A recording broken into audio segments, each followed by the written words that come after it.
Me acompañan alcaldes y responsables municipales de las distintas localidades con los cuales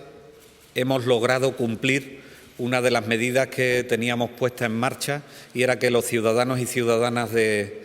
esta tierra recuperasen un servicio público de proximidad tan importante como son las urgencias rurales. Esto afecta a un total de un 30% de la población extremeña, que en un momento determinado, por diferentes criterios, se cerraron o se modificaron los horarios de las diferentes urgencias rurales, y hoy queremos comunicarle a la sociedad extremeña que, gracias a la colaboración de todos los ciudadanos y ciudadanas, gracias a la colaboración de todos los alcaldes y alcaldesas de las distintas poblaciones,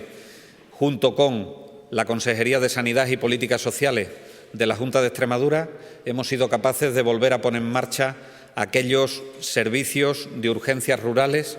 que se habían cerrado y con los cuales hoy cuenta la población extremeña. Le damos a la población lo que es de justicia, las urgencias rurales de su municipio. La puesta en marcha de esta medida